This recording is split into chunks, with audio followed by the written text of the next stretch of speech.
I think we're live.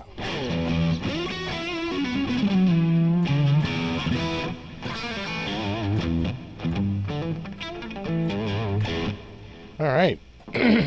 Got a few people here. BC Rich, Terry 3G, David, Larry John, Nelson, Rock and Rob, Matt, Noise Bloom, Larry, Eric,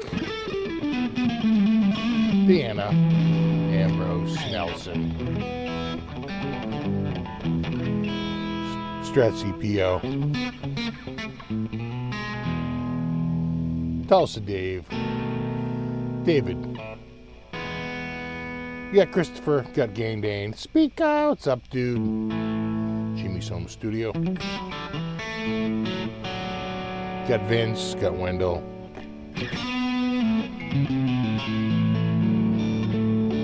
Retro Puffer.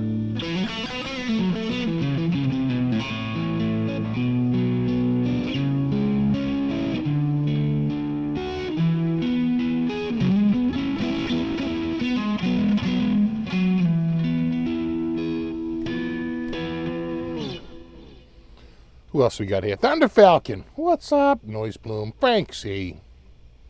Trolls, if I didn't mention that already. Pasquale. Chris. And Super Lead.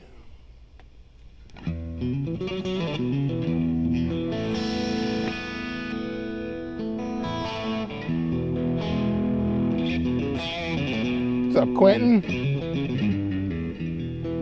And Jimmy P. Pacifica.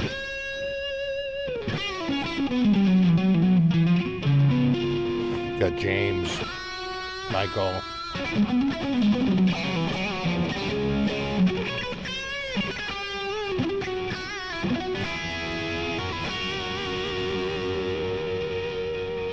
Ian's Guitar Shack. Herb and Fireside Studio. Hit Metal Works.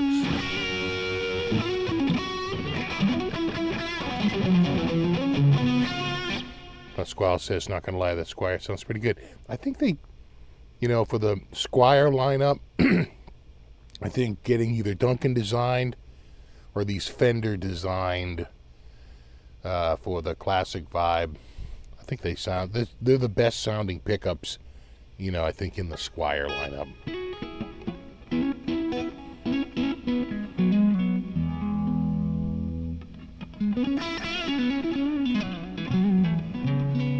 How was everybody's week? Good?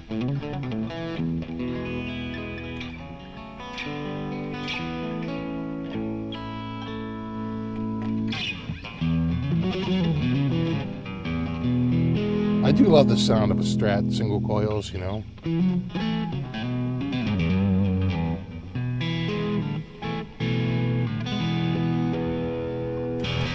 What's up, Michael D? Red Robin. Red Robin.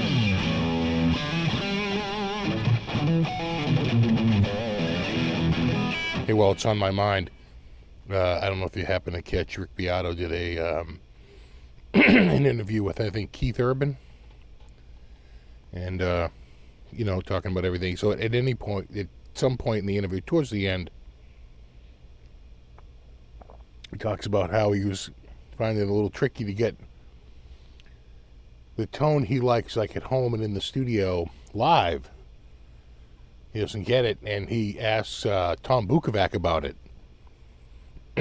And what follows from there is Keith Urban doing a pretty damn good Tom Bukovac impersonation. I was falling off my chair. He was spot on, man. He was doing Book. It was so funny. He just nailed it. Hey, man. like what? Like, what's wrong? I was freaking dying. Better now that the heat wave has passed. Yeah, I agree. I mean, it's still muggy, but at least it's not so friggin' hot. Oh, yeah, did you go to Guitar Fest at Sweetwater last weekend? Yeah, Greg Koch, Andy Timmons. Nice. Nice. I got to go to that some year. Damn good week. Nice weather there in PA. Nice. Yeah, Urban Beata, did you see that? Oh, my God, I was dying. He was just nailing it. He nailed the Tom Bukovac, cadence. And got good advice from Tom about the subject.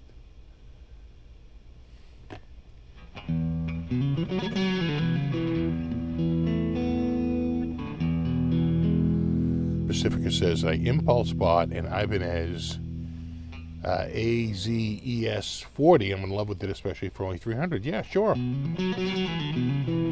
know what makes a good guitar even better? Short money. That's why the classic vibes are so loved.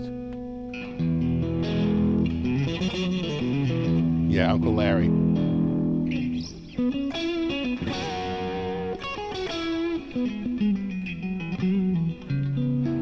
Gotta watch that Tom Bukovac impression. It's pretty spot on. I was laughing out loud. Exactly.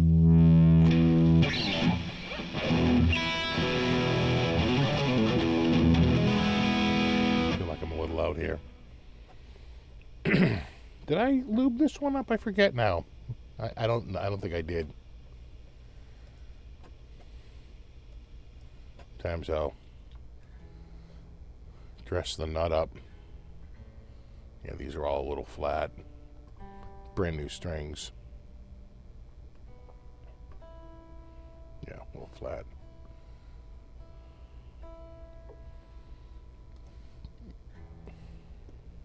Oh, shit. Hold on.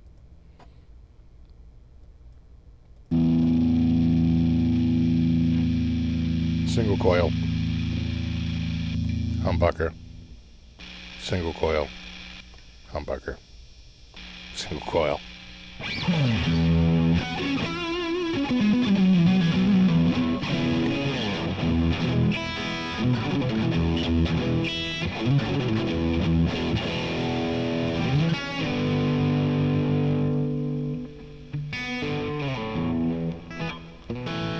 .108 in Arizona. Yeah, we finally cooled off, but we're humid.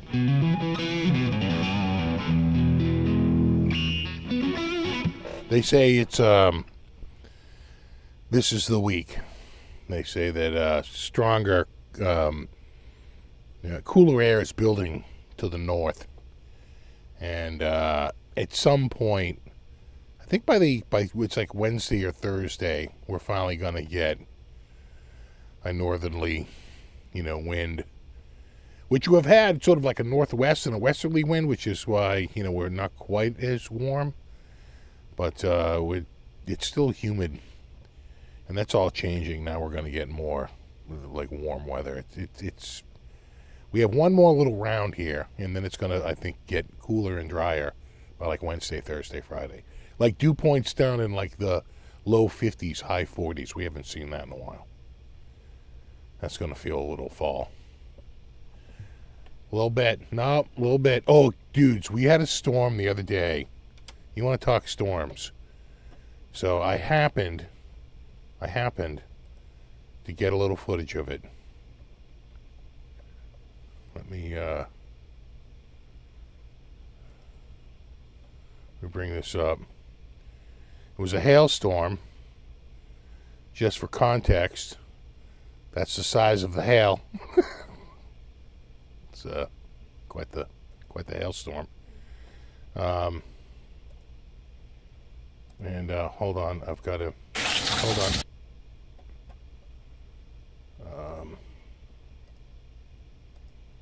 Yeah.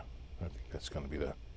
Well, maybe we'll upscale just a tiny bit. Yeah, there we go. Then it will start again. All right, you ready?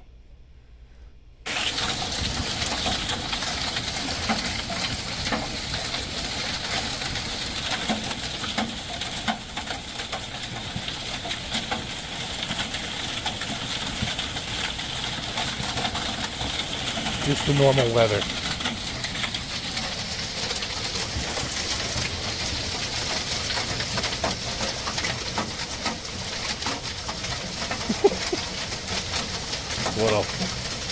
little something. Well, this went on for quite a while.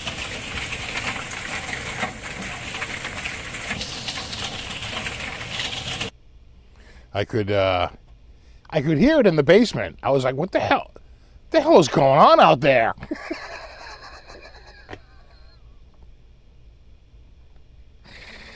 And I was like, I look out the window. I was like, oh my God, I think it's hailing. I went to the back door. I opened it up, and that's what I saw. I took my phone out and shot a little footage. I was like, huh. Yeah. Yeah, welcome to my world. That's what I'm dealing with.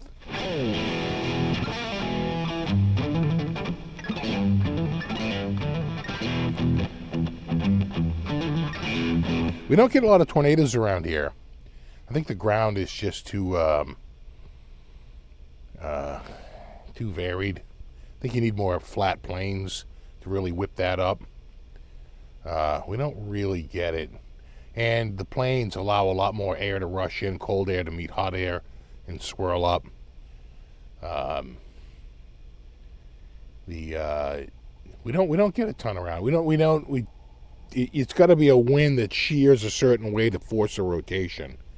We just don't see it. Not that we don't see any, but not like they see in the Midwest or down south. Pretty much almost a lot of the rest of America other than the Northeast. Oh yeah, no, the base is already returned. I didn't have to pack it up. I drove it over. I drove it back.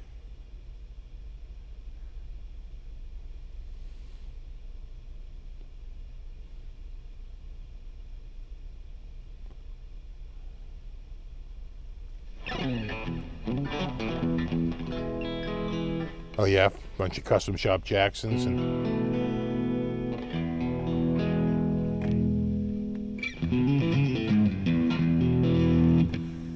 I feel like the tornadoes start really more out in like Western Mass. You know, I think Great Barrington had one year. And then I thought they had one. Didn't they have one come out of like during the hockey game? I want to say it came out of like Fall River or something, right? Came up from the south, built up over the water and came up. And that one actually had a little bit of juice and it did a little bit of damage. And Channel 7 was like losing their shit. They're like the most sensational news. They had like Dan Housley down there.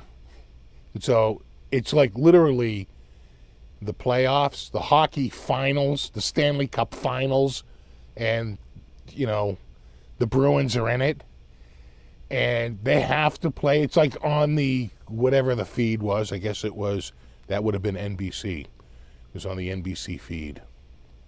And they get to, I think, halftime, and they immediately cut away. Channel 7 special news alert. You know, a tornado ready to kill you now. And, Death NATO. You know, I mean, they were just all over the... They had Dan Housley down there, you know, screaming at the governor.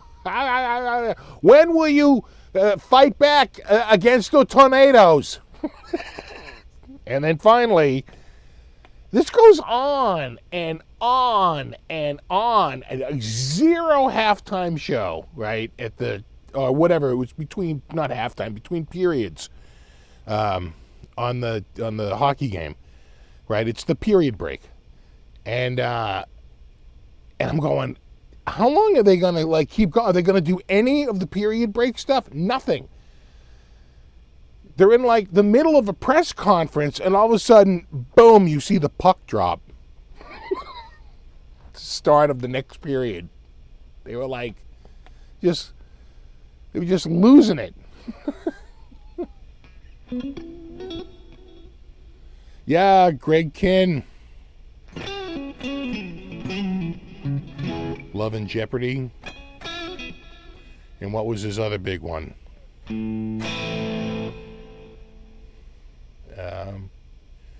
The breakup song?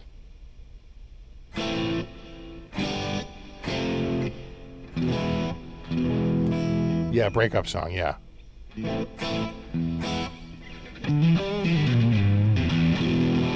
So we don't get a ton of tornadoes here, and when we do, the local news like loses their collective shit.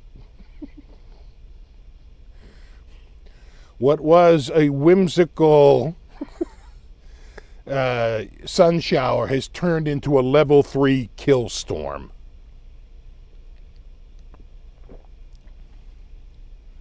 Would you say it's time to panic? Yes. Yes, I would, Kent.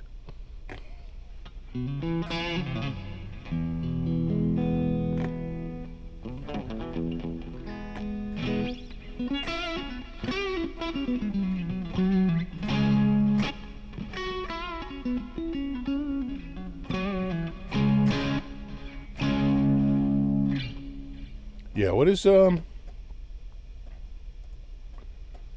what's the chords? I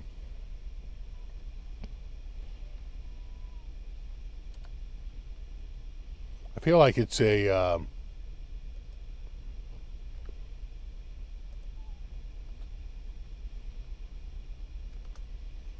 feel like it's a minor chord.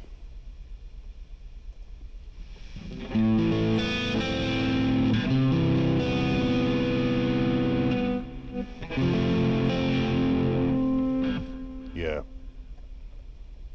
Yeah. A minor to F to G.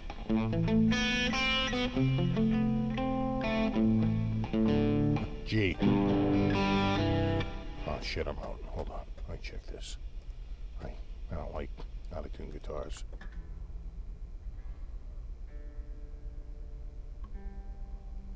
Right there. Maybe I do have to lube this up.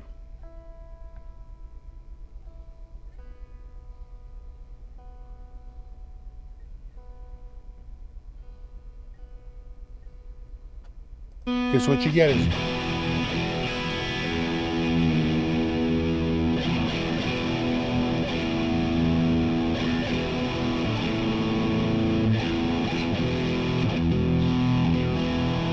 right, that's out.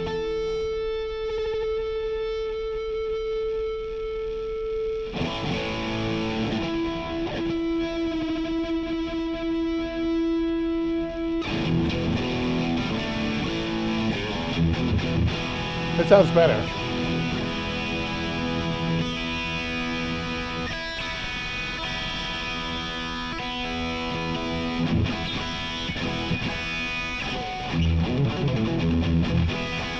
All right. If it keeps going out, we'll have to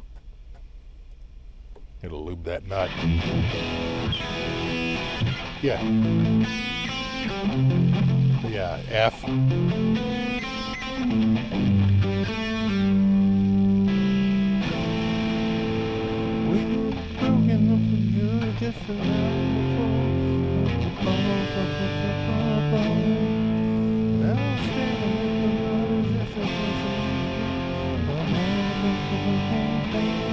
Yeah, it's basically A minor.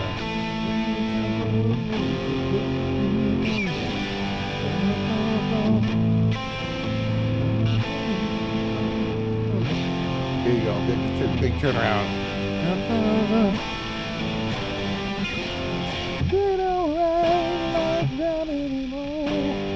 Then D minor.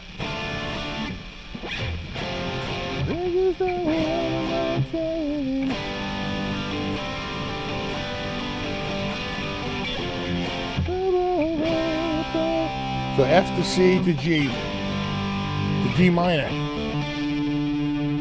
F. C, a G. G sus4.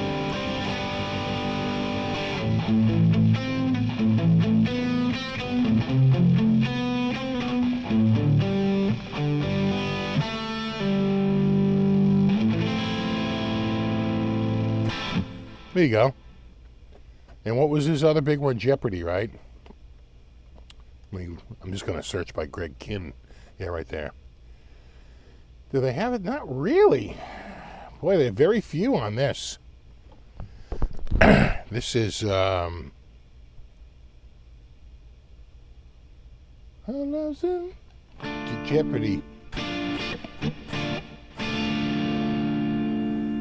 To D7?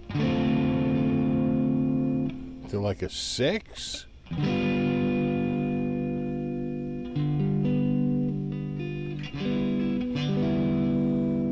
That's weird. They probably don't have the chords. I'd have to hear it. The other one sounded correct though. The A minor.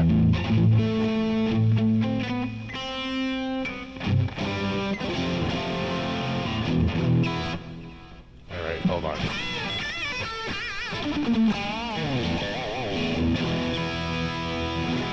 I feel like it's going sharp.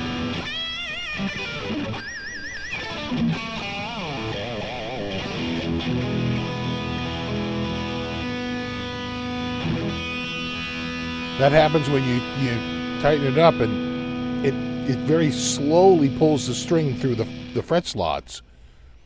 So you're in tune, and then give it about a minute, 2 minutes, and then all of a sudden a bunch of strings are sharp. Right? Because you're tuning it up, and you're like, all right, it's in tune. You stop turning the peg, but it's still pulling through very slowly because the nut slot is, your slots are too tight.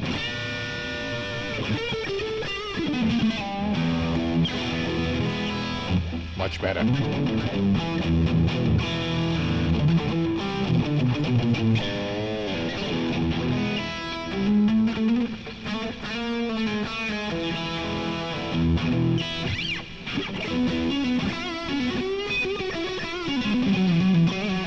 See, since I've stretched them out, it sounds way better.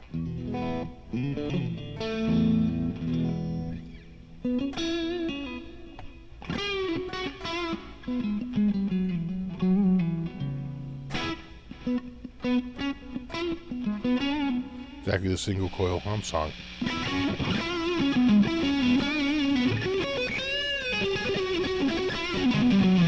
People are like, why did metal dudes put humbuckers in their Strats? Oh, I don't know. Take a wild guess.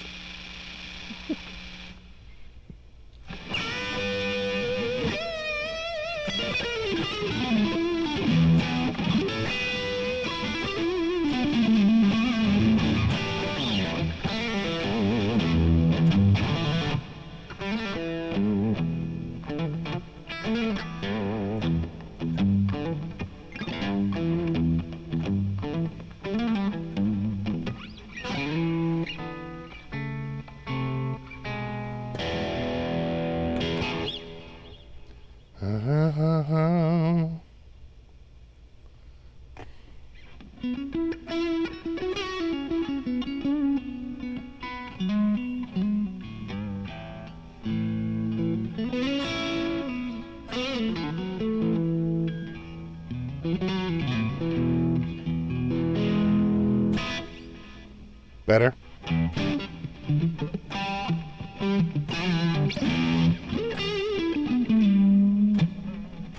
I haven't really played this one much. I haven't really played a lot of guitar this week.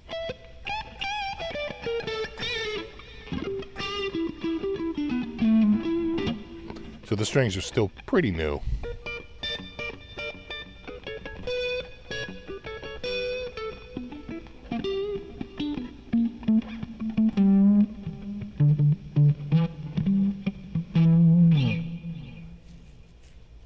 Love that Oxblood Jackson from last week. So did I. I really like that. Sadly, that one's already gone. That one's sent back. But I really like that one. Thought it looked really good.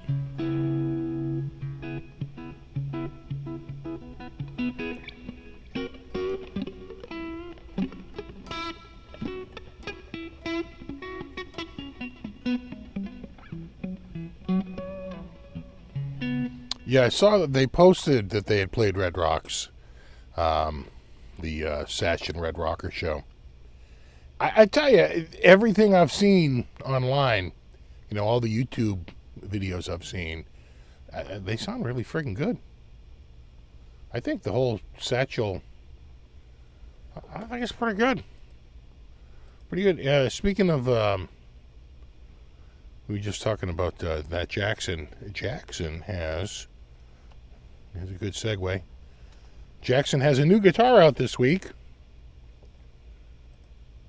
And it is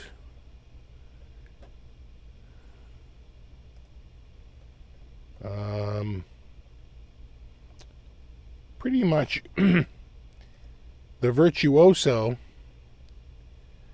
that I think they were doing, but a hardtail version. Some metal dudes don't want to deal with a trem, let alone a locking trem. So they went, I hear ya. And they put this together. The new hardtail American Virtuoso. Are you a Virtuoso, bro? You are if you buy one of these. That's just science. There you go. That's just math. Yeah, no, if you lay out the money. Corona, California. Where is that? Yeah, Corona, California. California. Right there, the old Jackson. USA.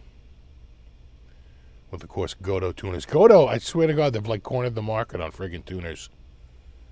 Godo is selling a lot of tuners and bridges and hardware. Pretty good. Not a bad color. What are the other colors? That's the blue. They got a red crystal. It's not red. It's red crystal. You know how many bagels were consumed to come up with these names? How many meanings? Red fire. Red crystal. Okay, we're down to red crystal. Red fire. Fire red and crystal red.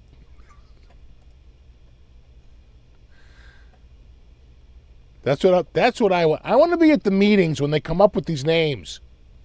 That's so wrong. Yeah, these are 1950. About two grand. I probably tossed a little link down in the description if you were interested in checking one out. I do my homework. I prepare. It was like someone's going to say, but where can I get one? Down in the description, there's a link. Yeah, they're doing the offset dot, and they're not doing, it looks like rosewood. Oh, streaked ebony. Wow. Color me wrong. Streaked ebony. Oh, yes, they call it the streaked ebony. Yeah.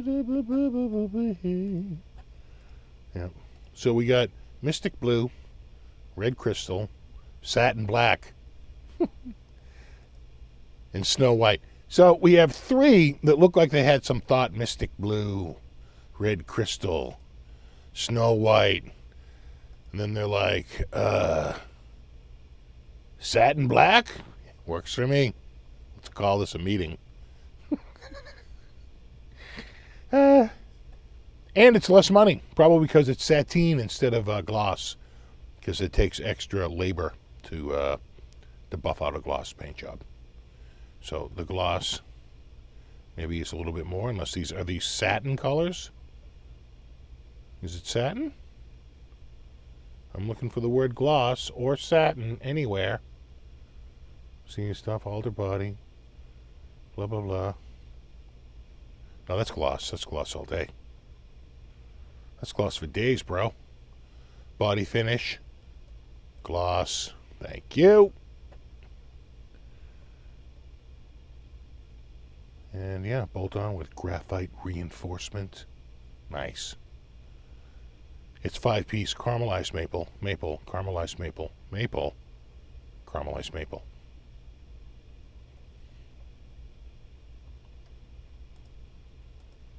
You guys see the end of the Olympics last week? It was on Sunday. Can't go wrong with Snoop. Just saying. And my wife was saying she thinks the Olympic breakdancer will be one of the biggest costumes this year. Because it's a global sensation. What was the other one? Oh, Gibson. Hold on. So you don't have to sit through me trying to do this.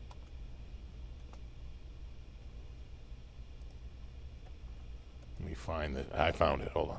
There it is. There it is. Gibson is proud to release a new exclusive dark walnut finish. Did you like the 70s? Well, you can live it all over again with the beauty of dark walnut. I gotta say, I think the SG looks pretty good. I don't know if I do the Les Paul. You know, that feels a little out, but I think the SG looks quite nice in the walnut. I think it's a good look. And they did a walnut SG back in the 70s. So it feels a little bit more like correct versus did they ever do really a Les Paul? A walnut Les Paul? If they did, I don't remember it. You know, I mean, it looks good, don't get me wrong, but I think that SG is fire. What else do we got? We're doing a Junior. That's gloss. Not bad. And a V. Look at this V. And that's a gloss. That V looks pretty good too. I like the look of the V. I think the dark walnut looks good. Looks nice. And then we're doing a 345.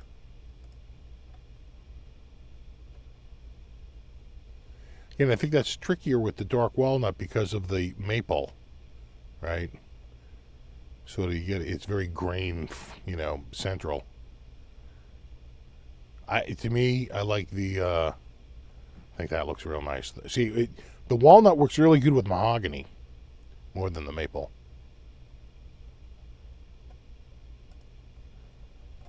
Right, again, another mahogany finish.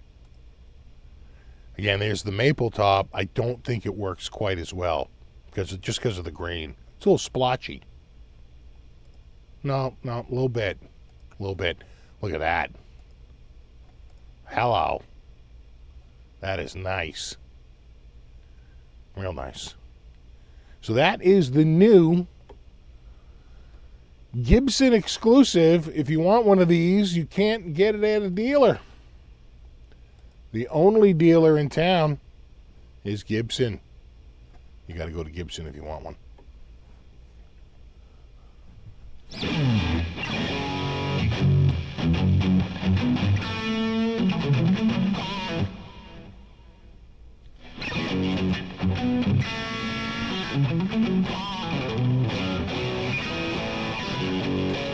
On the maple, it looks like it was badly stained. It's not badly stained, but just the nature of the grain of maple is that they're going to have hard spots where the stain is not going to, sink in as good as, other parts of the face.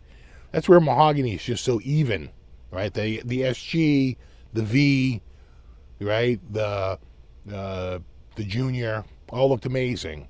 When you get to the 345 and you get to the Les Paul, because of the maple, I'm sure the backs look fine, but maybe not the ES, right? It's probably maple all over.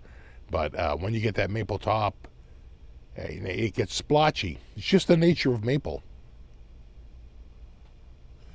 Yeah, Larry has it. Maple is a closed pore wood. It's like it's tough to work with. More like you got to paint. People paint it more. We'll leave it clear.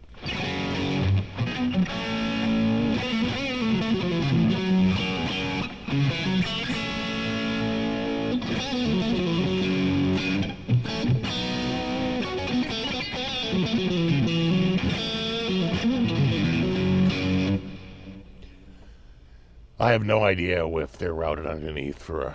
Someone was asking about the Schecter MV6. Dude, that's better to go on a Schecter forum. I've only had like 1 or 2 Schecters here, and I've never taken them apart. But you never know. It just depends on the maker how they decide whether they're going to, like... Fender doesn't. A lot of Fender, it depends on the lineup. But a lot of Fenders, if you get 3 single coils, it's routed for 3 single coils. Then they went through a period where they just routed a big giant swimming pool so you could put any pickup configuration, but then that was too much. So now I think it's almost like double, single, double, right? So you have more pickup options. It gets a little tricky. So I don't know. You'd be better off to go to like a Schecter forum to find that out.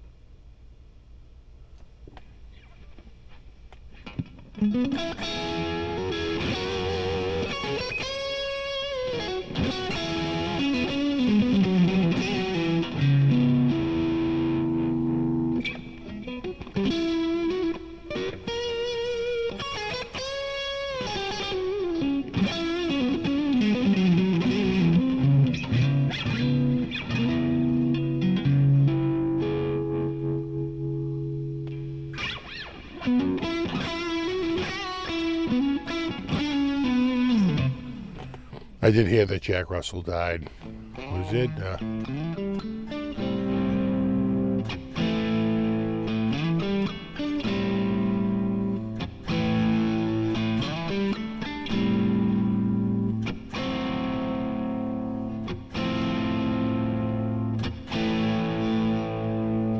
So if you go to look up the Jack Russell obituary, it's a fairly common obituary throughout most of the world, except for around here. Around here, the obituary is very different. Half the obituary is about Jack Russell and his career. The other half is about the 100 people that died in the station nightclub fire. It's like that was such a horrific event. 100 people died. They burned to death at a Great White Show. Set off by pyrotechnics to a highly flammable soundproofing foam in this club that burst into flames and literally killed not a few people, not a few dozen people, 100 people. It was like one of the worst nightclub, disasters ever. It was pretty horrific. So, he gets a very different write-up around here. Very, very different write-up than pretty much every other write-up. Most of the write-ups didn't mention the station fire. His write-up around here, half of the story was the station fire. So, and I couldn't listen to Great White after that. It became such a point of pain. The guitar player died, right? One of the members of Great White perished in that fire. It was a horrible, horrible event. It's a horrible, horrible thing. So it's like when I did see that he passed away, and I don't blame him for it. I think generally it was found that it was the station nightclub owners trying to save a buck by getting this cheap isolating foam, and that they could have spent more to get something that wasn't flammable, Are you ready to get scarred or what, bro? I have several scars. I have one on my leg that I remember when I was in the hospital bed. I think they went into my leg all arthroscopically. And the nurse saying like, "Yeah, your scar looks really good." I'm like, "Oh, do I have a scar?" And she goes, "Yeah." Like, "Oh, how big's this? I have a scar on the back of my leg? I didn't even know about it." She's like, "No, I'm already home." She goes, "Yeah." I'm like, how big is the scar?" She's like, "No, like this long." I'm like, "What?" She goes, "Yeah, it's a Z formation. It goes from pretty much the bottom of your calf all the way up to the back of your leg, and then across, and then about halfway up your thigh." I'm like, could you go get my digital camera from the kitchen, please? I remember taking a photo of it and going, I did not know this.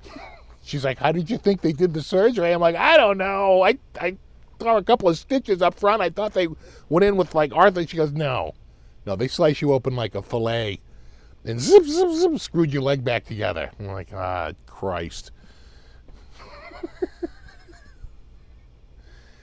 Yeah, I know exactly. How about no pyros in a small club?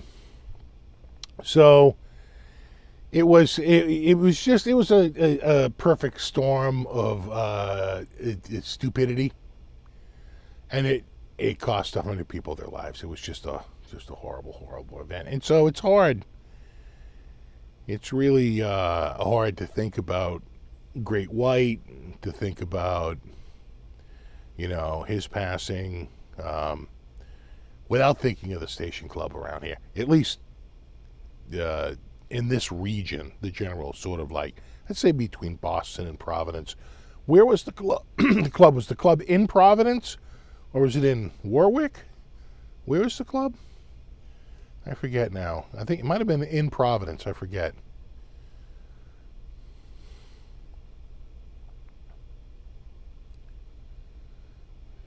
They moved the tumor and kidney. You have a scar about 18 inches across your belly inside, yeah. Yeah, I don't know what I was thinking. I just didn't look on the underside of my leg.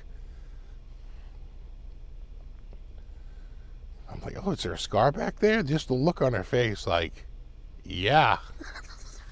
What? How did you think they did this? I'm like, well, I have like one stitch up. They had it, my meniscus got torn out, so they had to like pull my meniscus back in. That's why I had those sutures at the top, so they could get around the front of it. And he said my meniscus was down the side of my leg. And they had to pull that back up and get it back up into place. So that's why they had cut him to the other side, to suture that in and to get that going.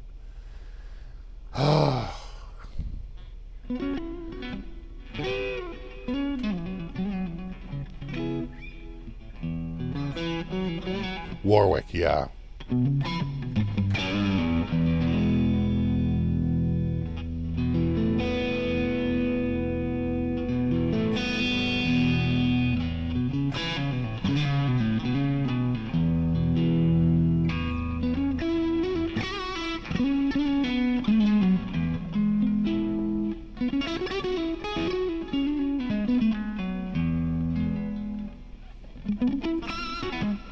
Exactly, battle scars.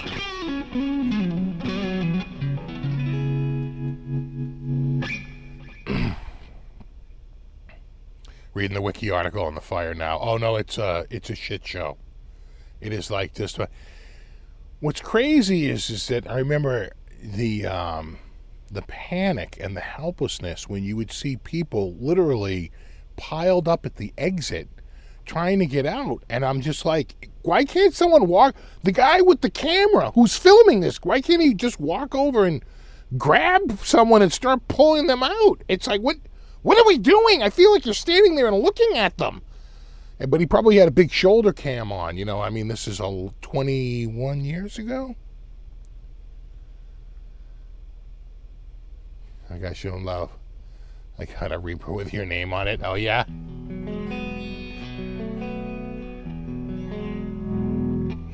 It's not a Scarhoven relic, yeah.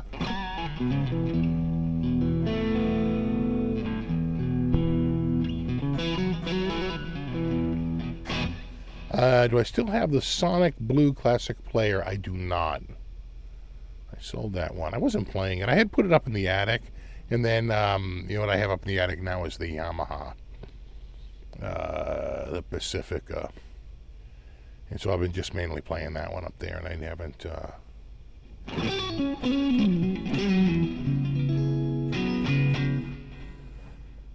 Very glad I wasn't there that night. I wasn't much of a fan of Great White. Yeah, you know what? I would not have gone. That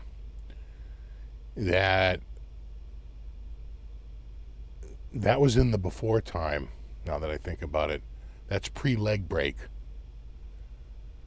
Right, that would have been February of 2003. Is that when it happened? February 2003? And I didn't break my leg until June of 2003.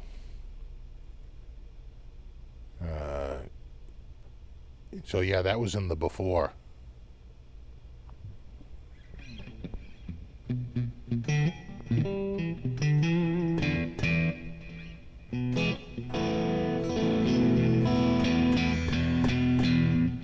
They get a good deal on your Squier Strat. Well, this isn't mine. This is a loaner from Zounds. They've been loaning me guitars to do my Guitar of the Week. But I did have a classic vibe, and I did not pay a lot for it.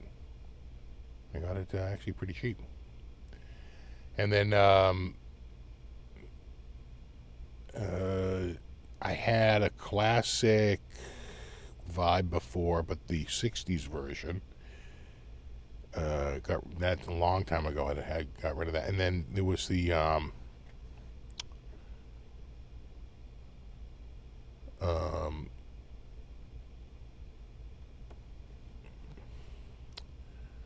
what was it? Vintage modified, right? I keep thinking of the friggin' Marshall amp, but no, they called their Strat, and they had a bunch of ones, right? Vintage modified, and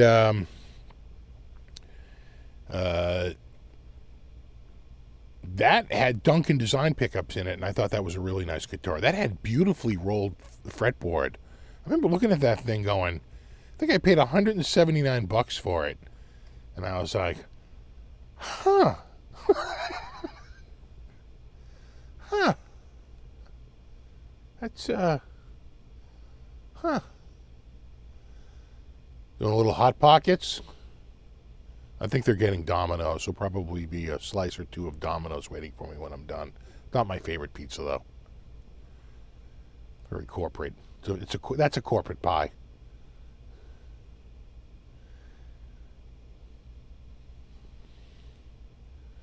Was that the time you had the scooter event, or the time you fought off communist sharks and saved democracy? It was the latter. Yeah, the scooter was just a story that the CIA came up with to cover all that up. But yeah, we got to boost this story. They were robo sharks with lasers on their frickin' heads. The original story is about as lame as my leg is now. I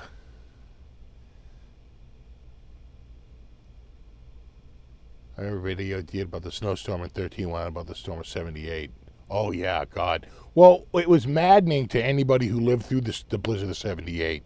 Because the blizzard of 78, you know, they were calling that one like the most snow that ever fell, but they used very different methods to calculating it. And if you lived through the blizzard of 78, it was nothing like the blizzard of 78.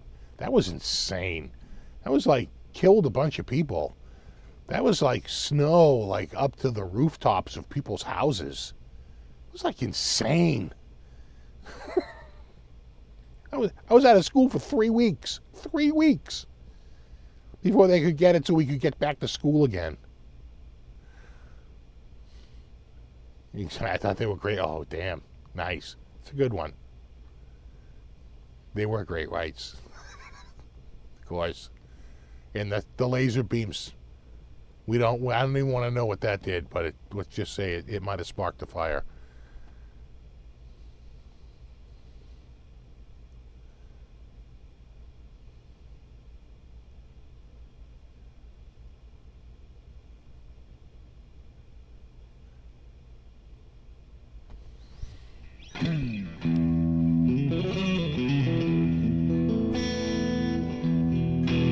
What's up, Kim?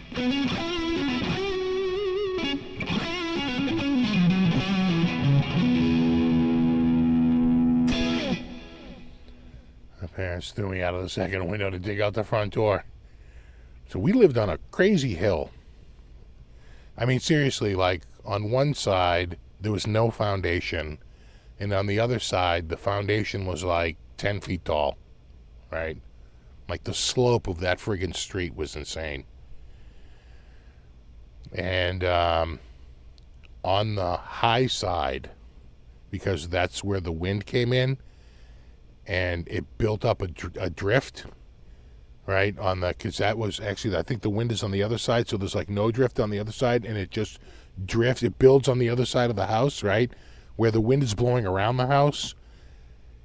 That dining room window was probably 20 feet off the ground and 16 feet off the ground, and the drift was right up to the window. We were so like, the only thing that was the saving grace in that storm is that we didn't lose power. We never lost power. Yeah, we were in West Roxbury, up on Bellevue Hill.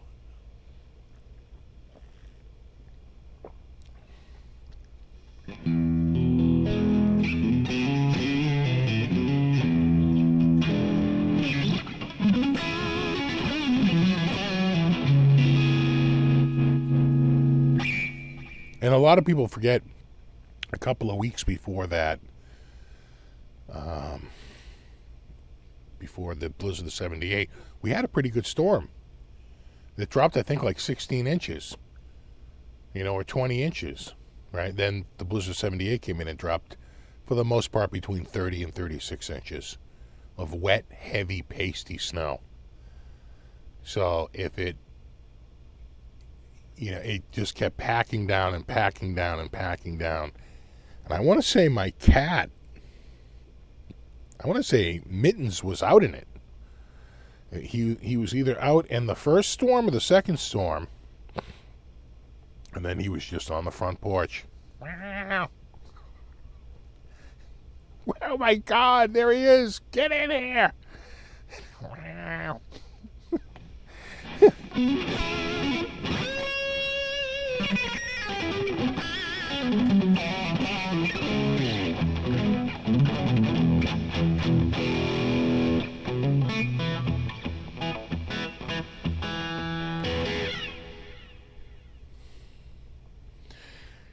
Yeah, they had such a storm surge from that storm that it lifted a lot of cottages up off their. They were, they're really not in like dugout foundations because they're on the beach. They're more like on, stakes driven into the ground, right? Than an actual, like, I think concrete. There's no, right? Because our cottage, it's like it's on the sand. Right, it's like literally built on the sand. And so a lot of them, with the storm surge, they got lifted up and dragged out, but then low tide came and they were just like, the harbor was just full of cottages. I think it was Scituate and Duxbury and a bunch of places. So my dad was in the National Guard and he got called up and he had to go all the way to the armory. He had to hitch rides on snowplows to go up to the armory. I remember him and my mother getting in a huge fight before he left because she was screaming he should dress in layers. And like, he's got to, he goes, I have a specific uniform I have to wear. I can't just wear whatever I want. She goes, you can get changed there. And oh God, a big fight. And they basically went out and they got, they had some sort of machinery. I don't know if they used boats or if they used some sort of, vehicle that could do both water and like a duck boat style. And they fished all the debris out of the ocean and burned it on the beach. Giant bonfires. Because it was just too much to cart off. They burned it all.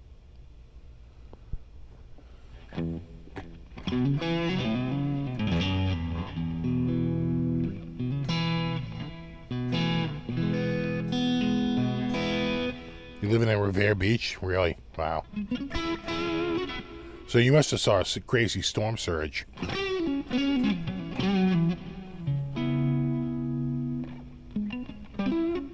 I believe it was an astronomically high tide.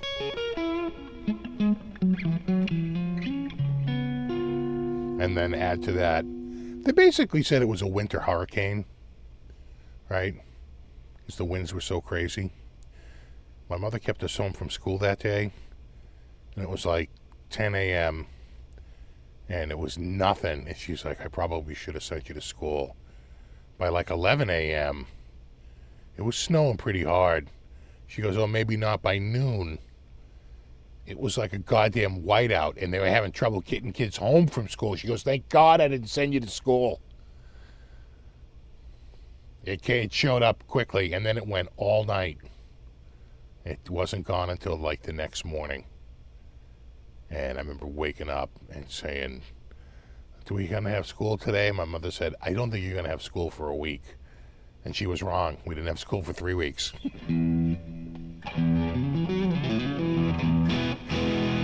The duck boats are still around. I don't know how they get into the Charles River now, though. Because they had changed a lot of the like riverside area and made it into like walking parks and stuff. And so all that industrial stuff is gone. And they used to get onto this like industrial thing, and there was like literally a ramp right down into the water. And they used to just like literally drive right down into the water, and and right back out again. I went on a duck tour once, but if you go to that same area now on Google Maps and you look, that's all like a walking park now. There's no ramp down to the. So I don't know how they get into the. They get into the friggin' Charles River somehow, and they can't do it in the ocean. They have to do it up from the locks, and the ocean's too rough anyway for those. They just go into the Charles River. So they drive around the city a little bit, do a little bit of tour about the city, and then they drive into the Charles River and they talk about the city a little bit more. Usually have a kid drive the duck boat for a little bit, right? Because it's no harm, and then they spin back, and then it's all over. Then they get the next round. I had a bunch of trees trimmed this week. I've been wanting to do it for a while. When I got the trailer last year, I got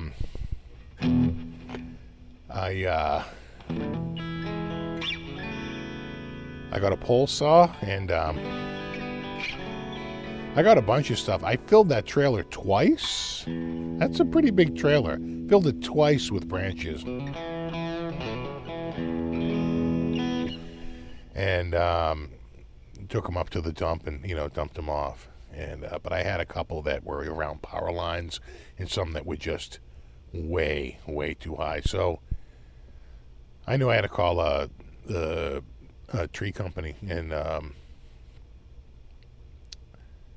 I'd called this one guy a couple of years ago. He was a total douchebag, and he wound up blowing me off and not coming out. We did not hit it off.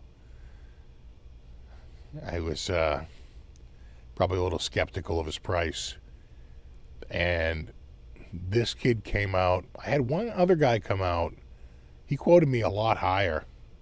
He quoted me like almost $1,000. This guy came in at $650, which was exactly what that other guy quoted me like 3 years ago. I bet that other guy's $1,000 now. So he came out with the giant bucket truck. You never saw a friggin' bucket arm so friggin' long.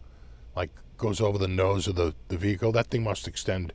Feels like it extends like 100 friggin' feet. It's unbelievable. He made...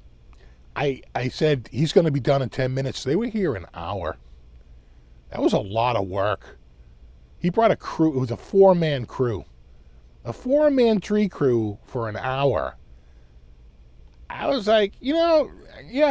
No, that's a good price. Maple trees.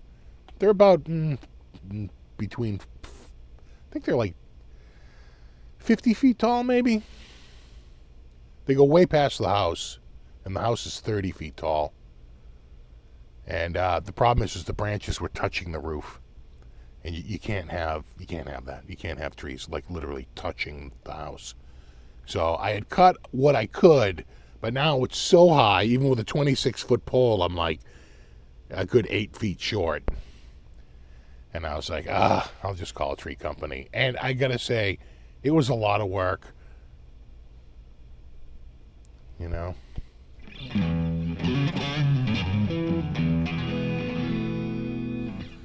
What do I think of Charvels? I love Charvels. I think they're really good guitars. I have a Charvel San Dimas. Made in Mexico, Charvel San Dimas. That I think is a great guitar. I don't have a DK24. I'm trying to think, guys. Did we check out a DK? I don't. What was that one we tried last week? That was the Pro Plus, which I think is in the DK lineup, but not like the classic DK. Right? It's like the Pro Plus or something. That was a really nice guitar, though. That was Jackson. That was Jackson, not Charvel. Right?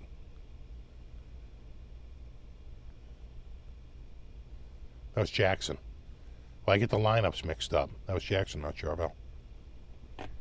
Yeah, the Charvel, I don't think I've tried the DK24. It's a nice... that's without, well, I think they make them two ways, but when I think of it, I think of without the locking trim. Right?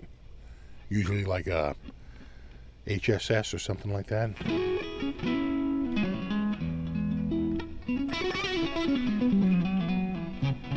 He do the stump. He didn't have to. 99% of the tree was left. He just had to cut the branches back on the side of the house. He took down a couple of massive branches, though. On that left side, there was one that was hanging over my roof that was so massive. And that took him a while because he had to cut that. It was so big and so heavy. He had to chop that down a little bit to get it. And then finally get it down. And it was kind of cool. He cleaned up the trees and cut back anything that I had cut and left like kind of long. He cut it all back down against the tree just right and just cleaned it all up. He got rid of some dead wood on one side. He really just did clean the trees all up. In fact, I had an extra like log from something I had cut years ago. He cut that all down. He goes, I'll just clean this all up. Like I said, he was here they got here about 7:45 a.m. and he didn't leave here until about 9 a.m. He was here about an hour and 15 minutes, which I thought was well worth the money. Not only will it damage your roof, Hubble Reach, it actually acts like a vapor lock, right? So you can grow mold. I had moss starting to grow on the back roof because it was just like always in shade. Couldn't get the sun on it to kill the moss. So there's a lot of things. Squirrels can now reach your roof, get up on your friggin' roof. So there's a lot of downsides.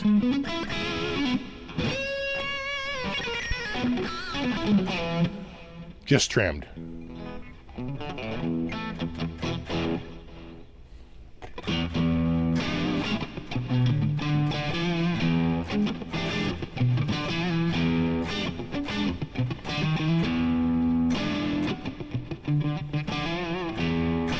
Working on digging a stump for a long time now. Yeah, stumps are tough, man.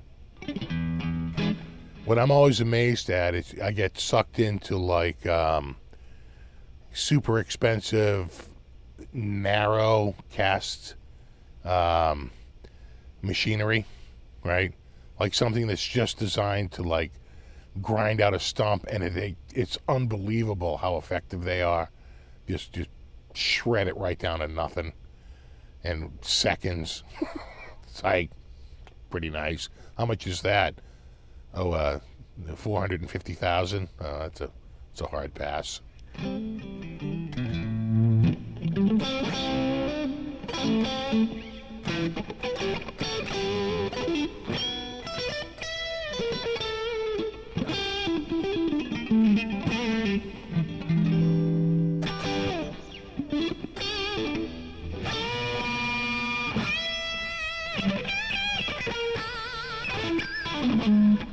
They say you can get a chemical, right?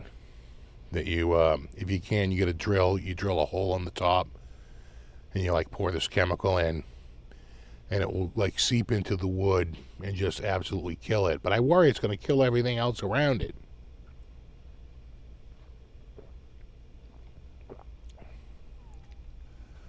Moss likes to grow on the north side of things, I know. It's annoying. Well, now I got to hire a guy to go. I'm not going up on that roof.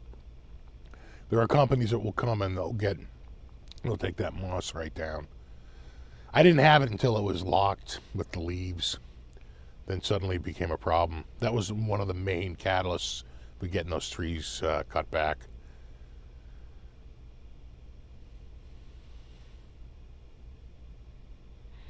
I don't think Wayne bought Jackson. I thought Wayne owned Jackson, or did Wayne own Charvel and then he bought Jackson and then he sold them both to International Music Corp? Right, which is Hondo.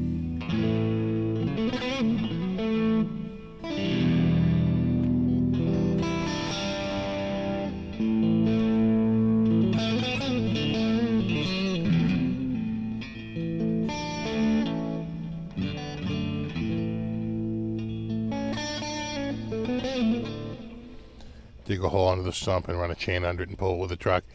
I have seen many a video where dudes rip the bumper right off their goddamn truck.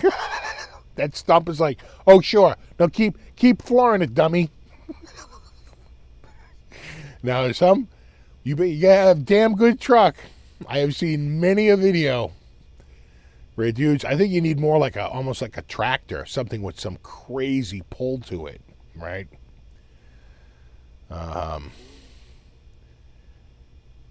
Because there are countless videos of people ripping the bumper off their truck, and then some of them seem to be pretty good sized trucks. Some of them are small, and it's like, what were you thinking? Of course, that stump is going to win.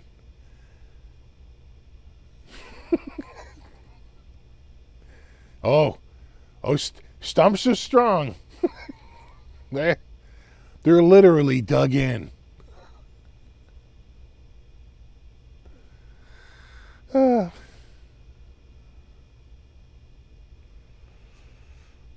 Yeah, the stump gets yanked out and then slams through the back window. Right. They get the stump out, then they jam on the brakes and the stump comes flying.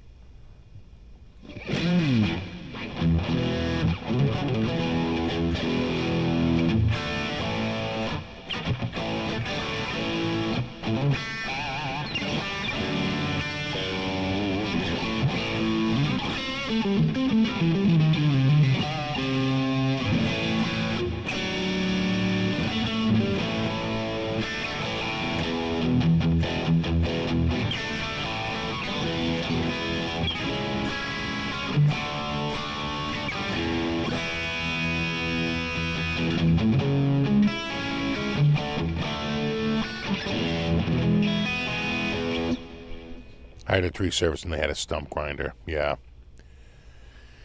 I had it sucked so bad. I had this beautiful holly tree when we bought the house. And I don't know what happened. Maybe I cleaned up the leaves underneath it and I was supposed to leave the leaves or we just had a really horrible winter that year. But the next winter, the thing wouldn't bloom. The thing was dead. I was like, I think this holly tree is dead. It went a couple of years and I'm like, this thing is complete. What the hell happened? I hadn't treated the lawn or anything. I hadn't done anything. It was crazy. But we had lost this holly tree, this enormous holly tree. And the guy across the street was having a tree taken down. And I actually recognized one of the guys. I think I went to high school with him. So I walked over. I go, hey, you want to do a little cashie on the side? He goes, what are you thinking? I go, this holly tree. He goes, $40. I go, done. He comes over, he cuts it with the saw. I pull out the 40, he goes, $20. Because it was so fast. So there you go. Give him the 20. And he just dragged it over and threw it right through the chipper. But for many years, I've been woken up early. You can start working around here at 7 a.m. 7 a.m. is on the books as legal. Before 7 a.m., the police can be called for disturbing the peace. No heavy machinery. And so a chainsaw would count. You know, a wood chipper would count. But starting at around 7 a.m., you know, you start to hear jackhammers and chainsaws and, you know, wood chippers and all kinds of crap.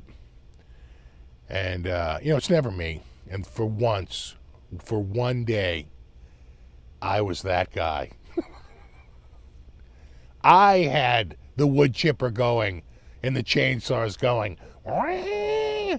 It's 7:45 a.m.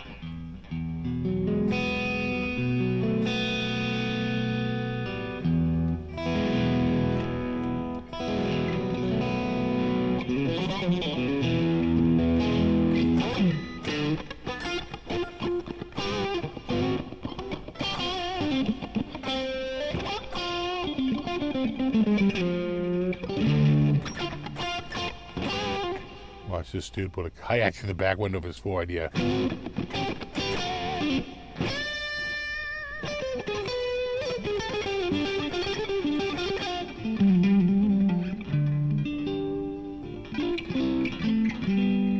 You see it at Home Depot once in a while. Someone will put a board right through their windshield. Right, they're putting it in through the back, and they go to push it in, and they literally smash their windshield.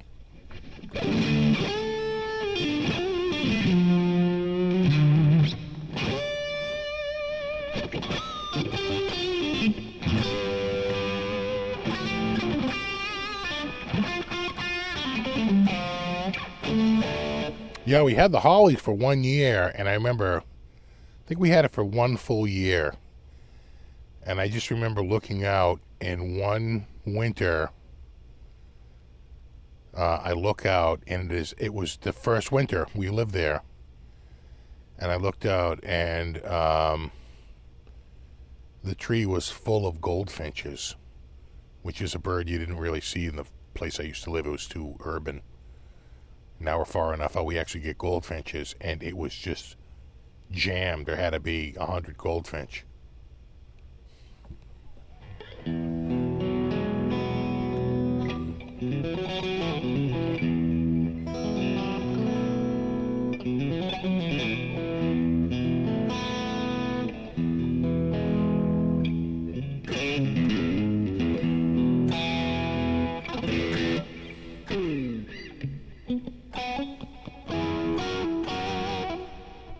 I do like this Strat, though. It's very Stratty.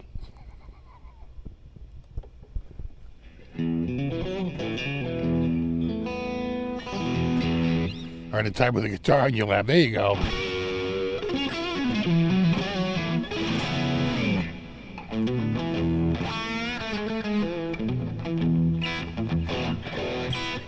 And a bag of Holly food.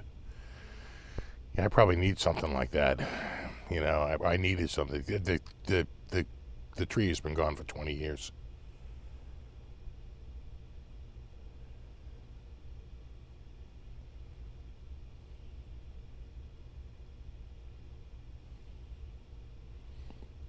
Go these chip a lot. Send the cat out.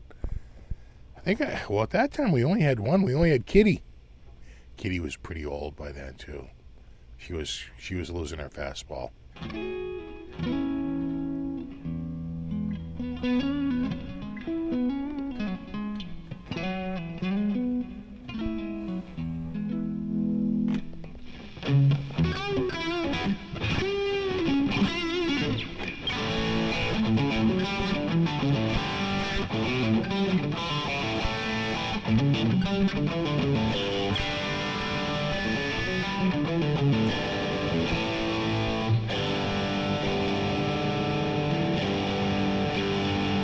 Sounds Charvel.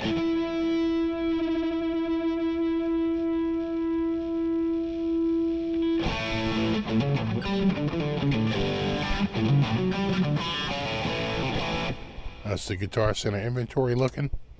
It's been pretty good. I'd say that prices are certainly coming back down to earth again. What do they got right now? 92,000. That's up there. I feel like they were down in the 70s. 92,000 items. How many guitars? 26,000. How many electric guitars? 20,000. How many solid body electric guitars? 16,700. So almost 17,000. Let's take a look here. What we got right here.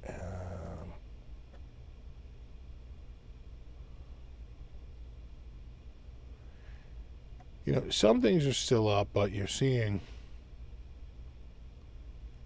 little cuts. So I'm just picking an expensive brand like Gibson. You see, they're starting to see the steel slash, right? They wanted 8,000 down to 67. So they floated for a little bit, and if it doesn't sell, then you start to see the price go. All right, 57 down to 54. I'm sorted high to low. You know, that's still kind of pricey though for an LP custom. 49. I feel like these are 29 not too long ago. Yeah, on the used market, not new. Here's a V2. Again, I feel like that was more like 2,800, 2,500. This guitar, remember, sold in 1981. The original cost of the guitar hasn't changed. So, it's just, what do they think you can get for it? But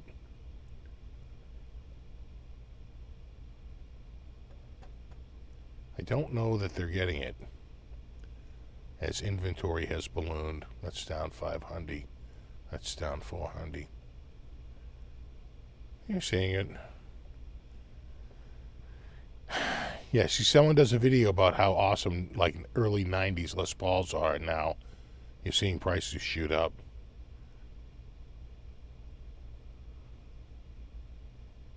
Like, you really want, like, a 91? And you're like, great. Oh, great. If we go in the other direction, again, you're seeing some cuts. 36 down to 32, 36 down to 33, 35 down to 32. So we're seeing some cuts. Let's jump a few rungs here. Get down to 27 to 22. That's a good chunk off. 27 to 22. You know, 25 to 22.50, 27 to 22.50. Probably should have never been 27 to start. That's my point. That guitar is not a brand new guitar that has like new labor costs or whatever. That's what we call sunken costs. It's done. It's over. We know what it sold for new. They're like, well, like replacement costs. Like, Again, $26.99, no one's buying it. Even at $21.89, no one's really buying it because it's still there. I did see a Jackson, a made in USA Jackson up there last week for $13.99, which, not going to lie, that's a pretty damn good price. It had the mother of pearl Jackson logo. It said made in USA, but it was a bolt-on. It was a little odd, and so I was a little skeptical of it because it looked like a Jackson soloist, but it was a bolt-on. It had the flame. I think it had like a light blue flame body. It sold pretty quickly. Again, 23 down to $2,000. I bet 23 down to $2,000. Or really 21. 25 to 2060. Right, 23. You know, and we're coming down again. Now you're seeing more cuts. I think that higher end stuff, they're like, they'll pay it. So when you start to get down in the middle, you're seeing more cuts. 25 down to 20. That's nice. The old, that's a like a flame blue burst, I want to say. Blueberry burst or something like that. Anything else down here? No. 2015. Les Paul Standard. There's a little cut right there. Not bad. I mean, you're seeing them come down. A lot at the $2,000 price point. I feel like they were trying to push that to $2,500, and people were balking. They're like, no. Okay, how about two? We're getting there. You busting my balls. A lot at the $2,000 price point. I mean, it's like listing. We're finally breaking past the $1999.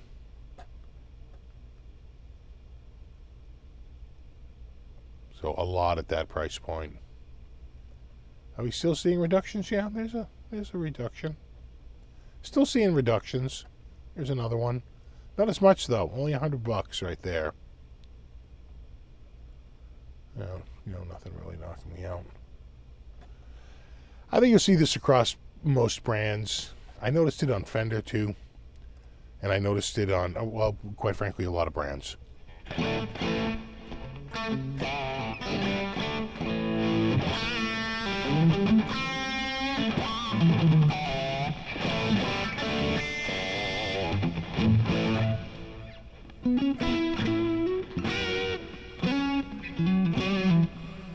Yeah, the Jackson Dinky is bolt-on. But I don't remember the Jackson Dinky having the mother of pearl inlay, the ebony fretboard. You know what I'm saying? I mean, did they do that? And it would be made in USA, and it would have it looks exactly like a soloist. And in fact, if you look up a picture, of the guitar, they all came back soloist. I couldn't find one Dinky that matched it. Not a single one. That's why I was so skeptical. I was like, this looks weird. I could have just bought it just to, see what was up, but it was just a little. If I could find even one other one out there, it would have made me feel a little bit better about it. But I found a bunch. On my phone, I can circle something and have Google, AI search it. I literally just have to, long press the bottom, and it says, what do you want to search? And I can, literally just draw a circle around the guitar, which is exactly what I did. It did a search based on what it saw in the photo, and it found probably dozens, from what I could see, of the exact same Jackson, but it wasn't a bolt-on. It was a neck-through, and it was called the Soloist. I'm like, okay, well, clearly they made the same guitar on the Soloist, but just show me one with the bolt-on. They couldn't find one. I went through, one after another, could not find one with a bolt-on. I was like, you're giving me pause here, because it's like I don't want to get stuck with I don't know what it was.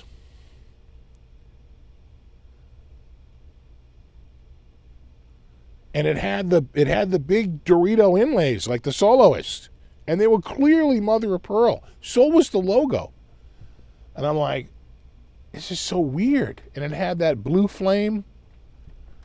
Hold on. I bet if I type in Jackson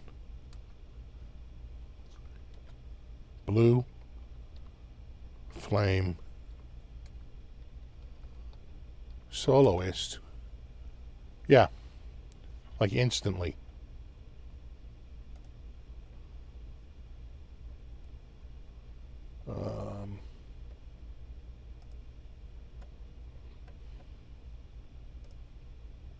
Kind of like this.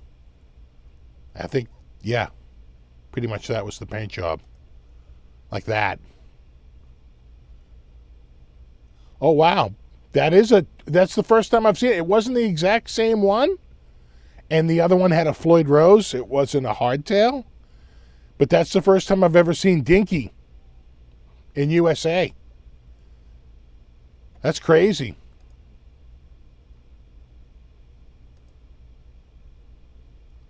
You know, it wasn't exact, but that's the closest one, and it didn't have 24 frets. I think it had 22. But it was kind of an again, if I could have just found some confirmation, show me one other one. And I wasn't crazy about the paint job either. That was another hit against it. But again, for $13.99, a made in USA Jackson, if it's real.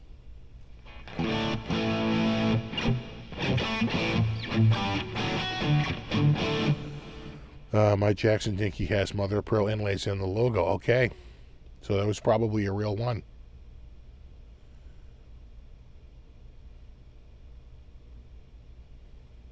Yeah, good price would buy. I'm pretty sure it's sold within a couple of days.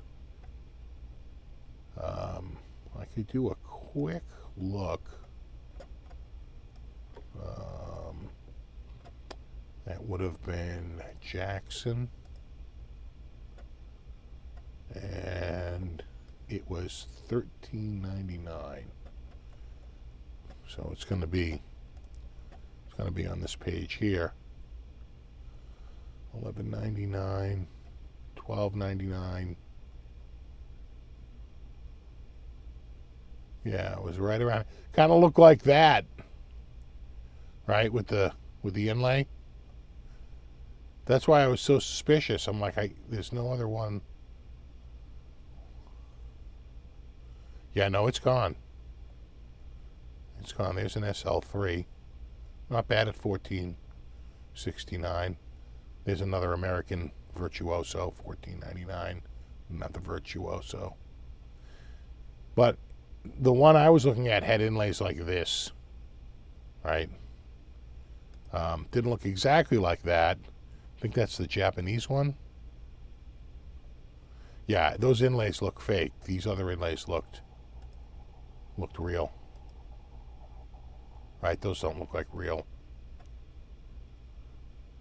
Anyway. Yeah.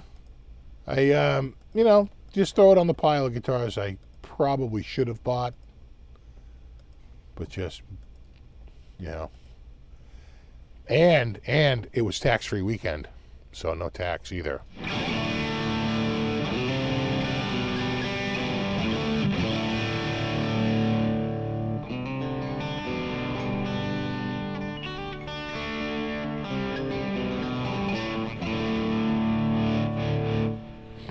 It was a real Jackson, I'm sure it was. Yeah, it probably was.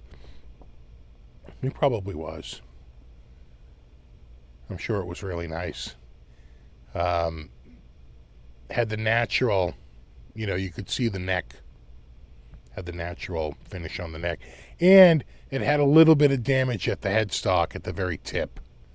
It was not completely smashed or cracked off, but you could tell it had seen something, the ground or something.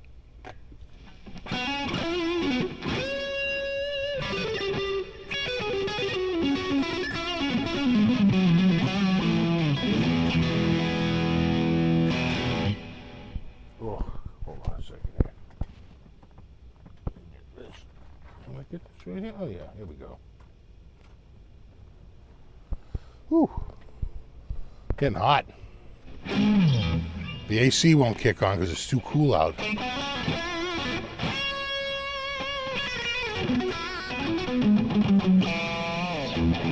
The pointy headstocks usually have damage, yeah.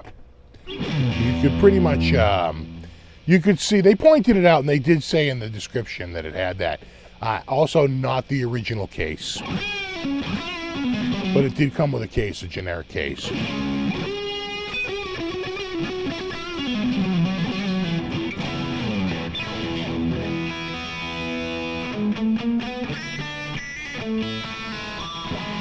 You're down to 2 guitars because you're going to move. Yeah.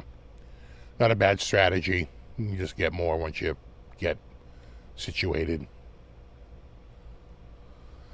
I know we're getting more heat, but then it's going to cool off. They swear to me it's going to cool off by Thursday, I think, maybe starting on Wednesday.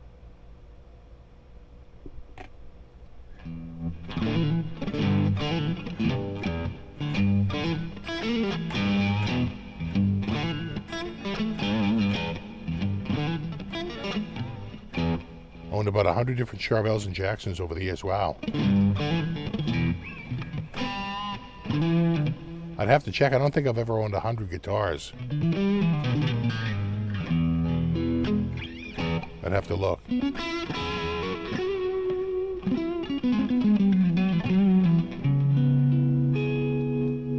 Yeah, I'm using plugins. Actually, can I use this to do it while I'm laying down? Let's use this little thing. Oop, ah, shit. If you don't drop it. Can you hit it right there? Yep, there it goes. There it goes. Alright. Now, can I hit? It's number 9, I think, right?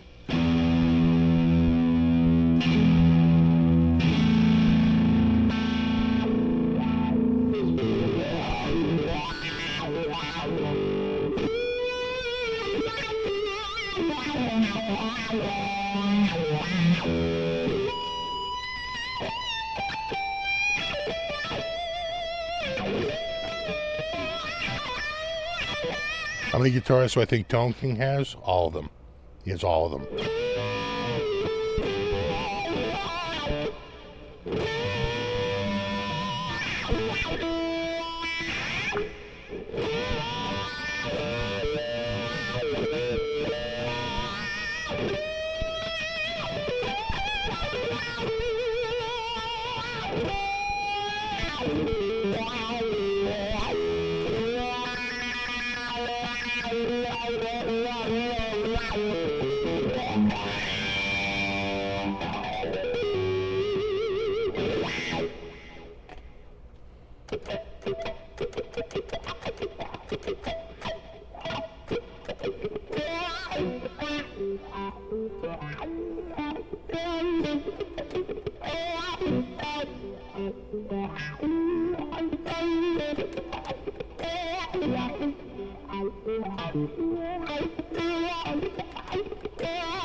How long have I known Tone King?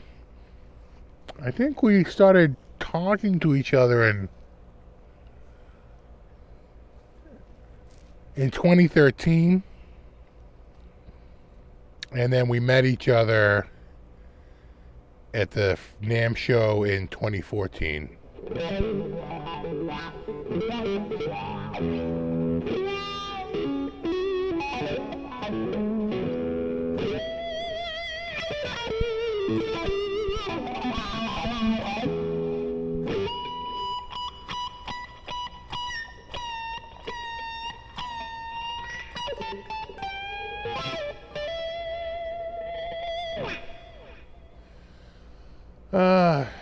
Oh, thank you, Chris.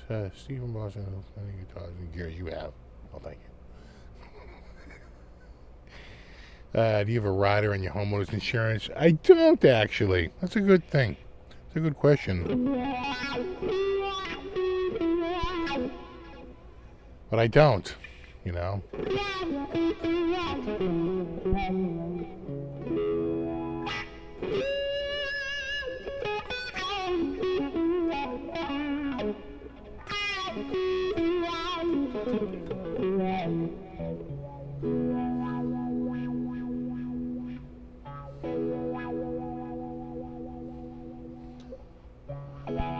What's up, Benito? 2013 sounds about right. I think you're right. And then we met in 2014. Oh yeah, you found my channel from watching Tone King? Yep.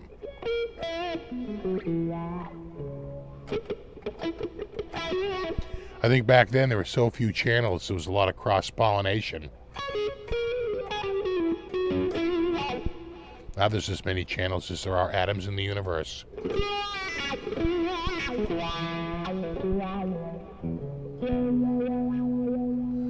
Get a Sir. The problem, it's tricky to get Sir because they're all direct, right? Do they have Sir deal? If they have Sir dealers, I don't think Zounds is one of them. Or I'd borrow one if I could, you know.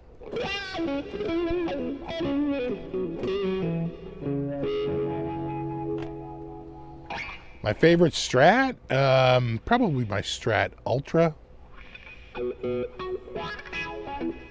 Every time I play it, I'm like, I really like this guitar.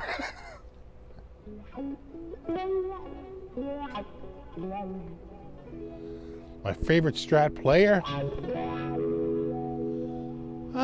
don't know.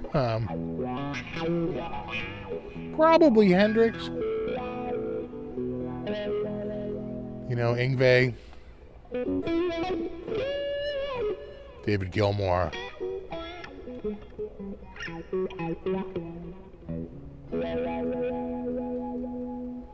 You know, of course, Eddie, if you count the, you know, the Super Strats. Stevie Ray Vaughan, sure, Stevie Ray Vaughan, absolutely.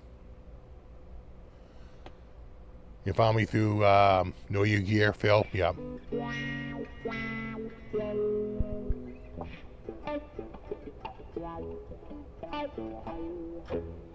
Yeah, Richie Blackmore too.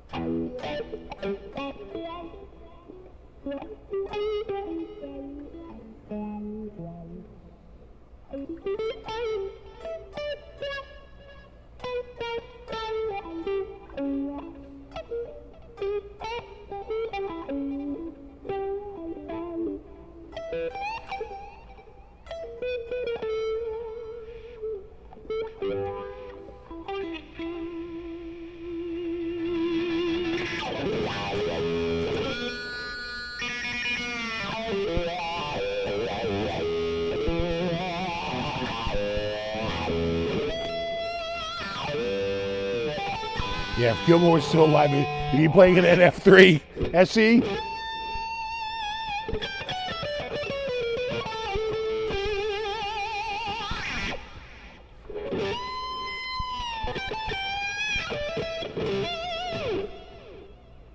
I do like a good, whoop.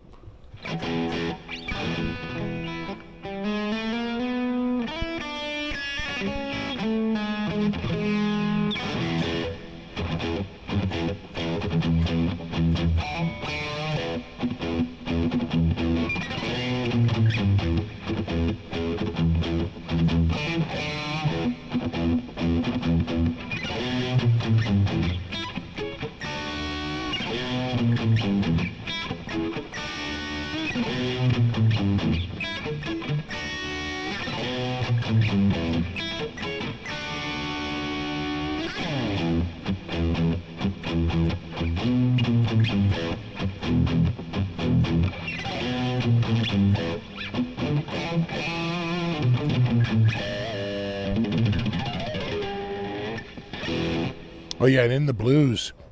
I don't think I met In the Blues until, I want to say like 2016 or so.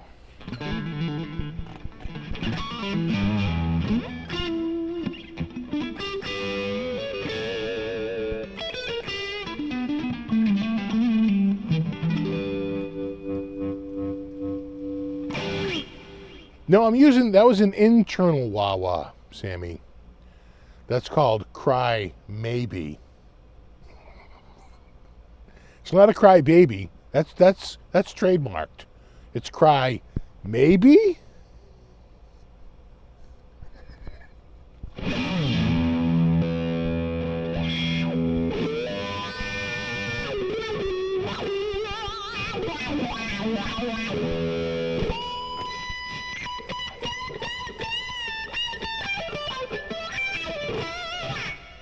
And they've got a, they don't have a Morley looking one. I wonder if they're worried about Catching crap from the Morley people. Yeah, it's Cry Maybe, Mewa.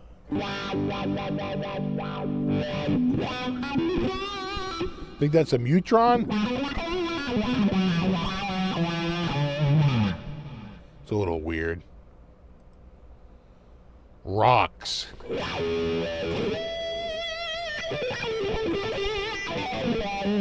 I gotta think that's Vox, right?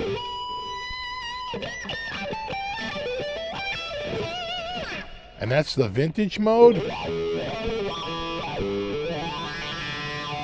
Then they have reissue.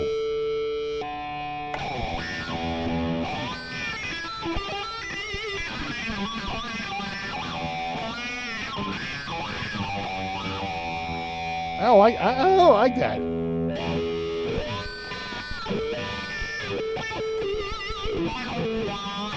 That's vintage mode on the Rocks.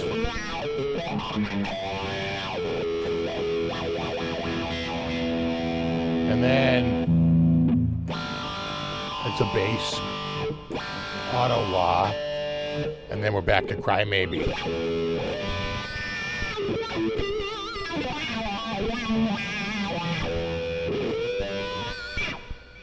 Which is the one I tend to use. All right, I think I knocked the friggin' chat off here. Where's the chat?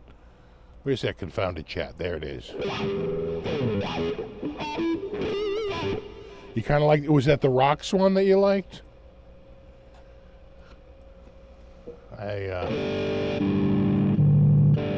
That's the Rocks.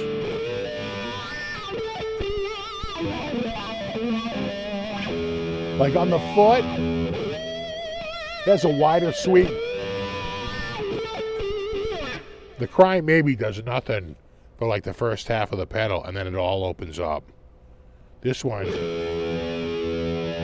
that's about halfway.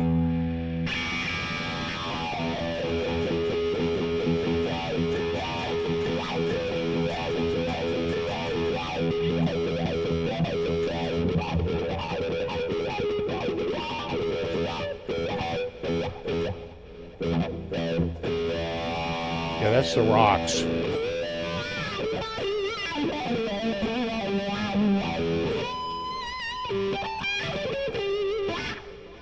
Versus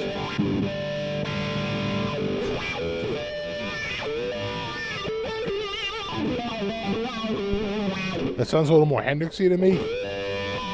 That's the Cry Maybe.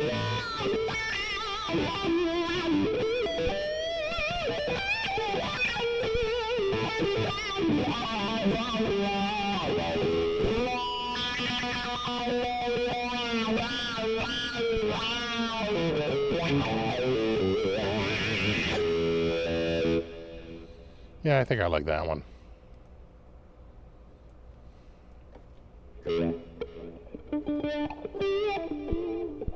Jimmy used the Vox really.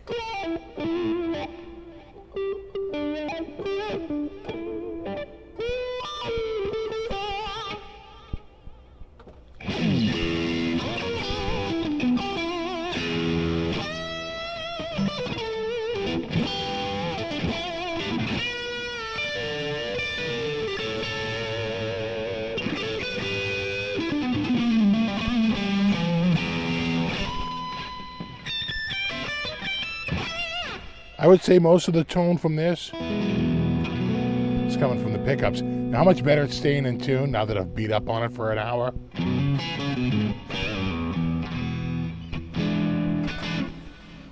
What's the device driving the wah? My foot. It's a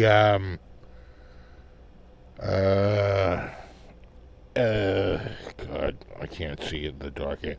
It's an FCB 1010. I forget who makes that. Behringer? Behringer? FCB 1010?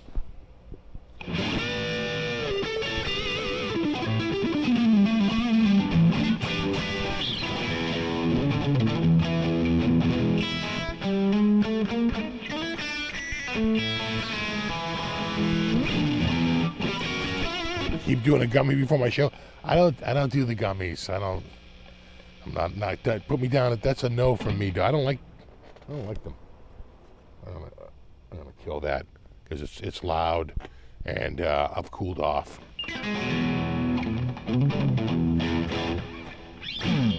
Look it up, Behringer app.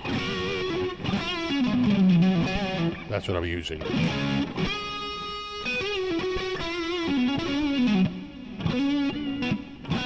Well, yeah, that and the orange amp. It all goes back to the orange amp.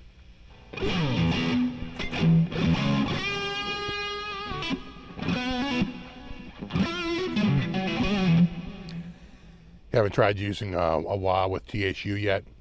I've had it for like 10 years, and I finally did it like this year. It's a big pain in the ass. I had to download like some software. I bought a firmware update, like the Uno chip, but I never installed it. I saw a recipe on how to get it to work with THU, and there's like a couple of different modes, but I have it in sort of like you assign this pedal to an item, and then it's always assigned to that item. Not for this patch, but for like everywhere. So if I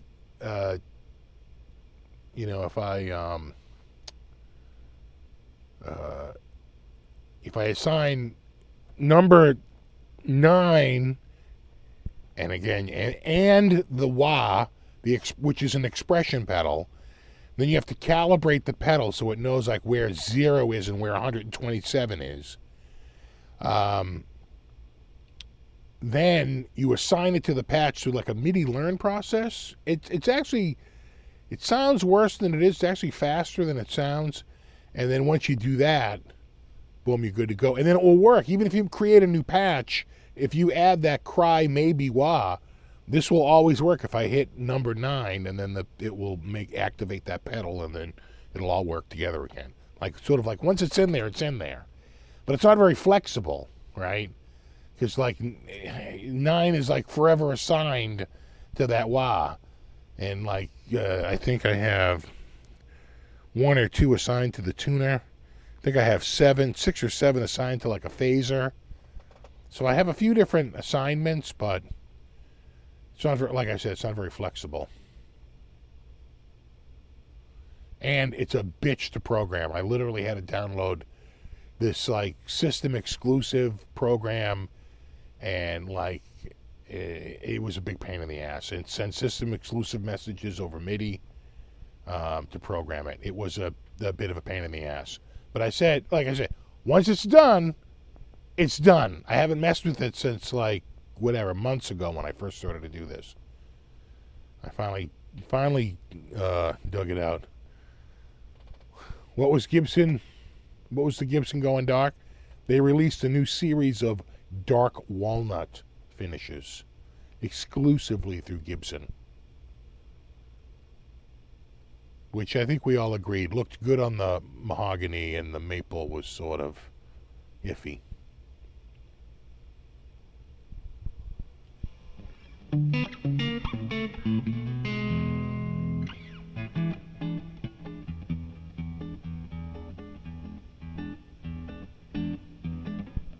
It is. That's a real wood plug. A lot of other ones use plastic. This is the Mexican ones that use the plastic. Some of them use a plastic insert, but that's a real wood one. Oh no, that's wood. That's definitely wood.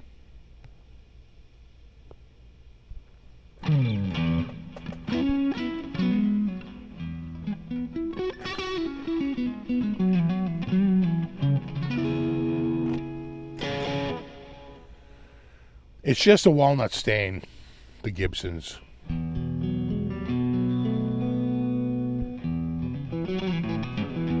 Though I think that's walnut, although Squier might not be. Same with the back stripe, right? It's not supposed to be walnut.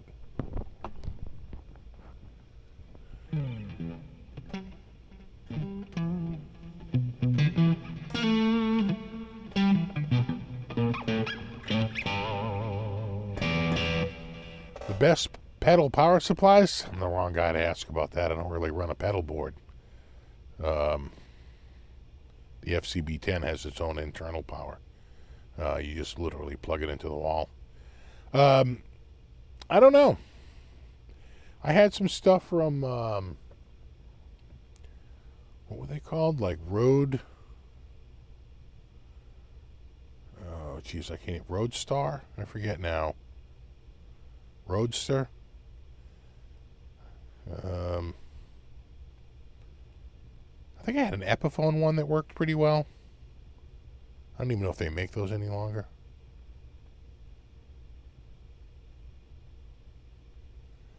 Have you tried the Classic Vibe Telecasters? Excellent guitars too. I have, and I agree. I had one. I don't have it any longer, but I had a Classic Vibe. I guess it was the 50s with the pine body. The Classic Vibe custom telly is pretty damn good. With the binding on the front and the back and the flat body. That's a pretty nice guitar as well. And then they made one other telly with a maple fretboard that was like a white, and they used different pickups. So if you got the natural pine body, that's a different set of pickups than the white. So if you got like the custom, the white, and the natural, they really were, I think, three pretty different guitars.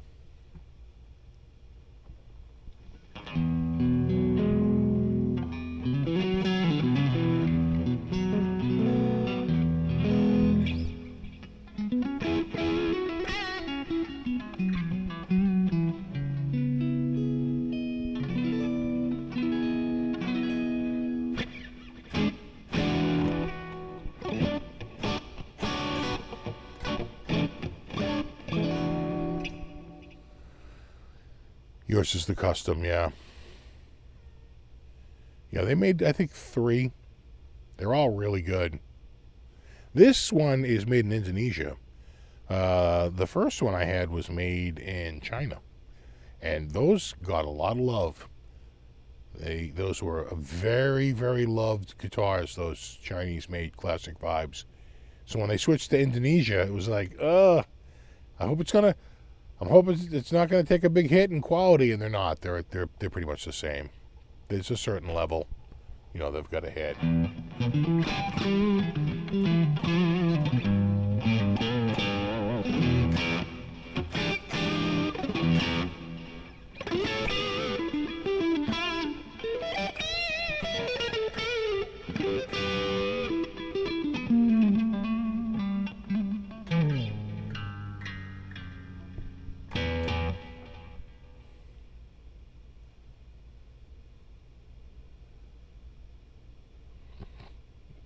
Yeah, no, Ken, those Ibanez basses are a good deal if you can find one. You gotta remember, though, a lot of them are old, and a lot of them are priced cheap because they're rough, like that one I got. So you gotta be ready to eat a little bit of shipping if you get one and you just don't like it. It's just the nature of the beast. Unless you can just go and try a bunch out. But...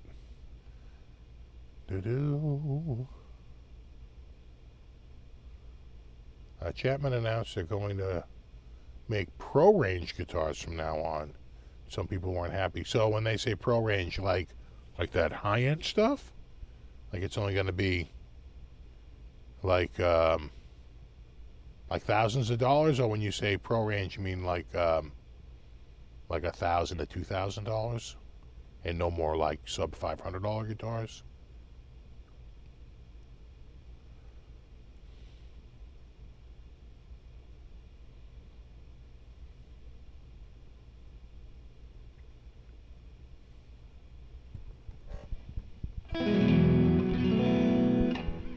Coolest Strat I ever owned was a Japan Strat, Japanese-made Strat.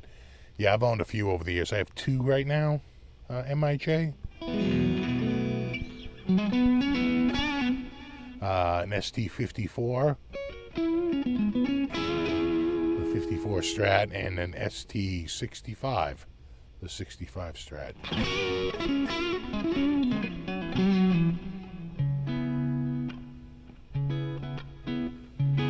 Nothing until about 1200, yeah.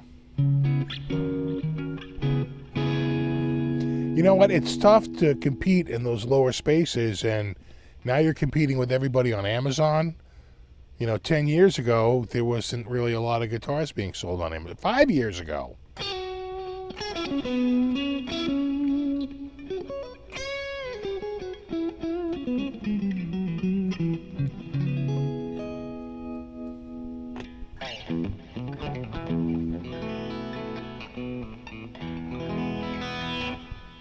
Yeah, I'm sure they're going to cost more money, and the models are actually named, not just a number-letter combo.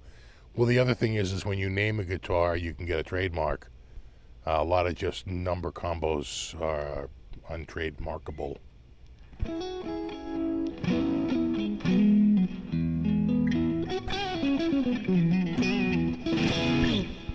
Yeah, you have an MIJ photo flame with the Hamburglar.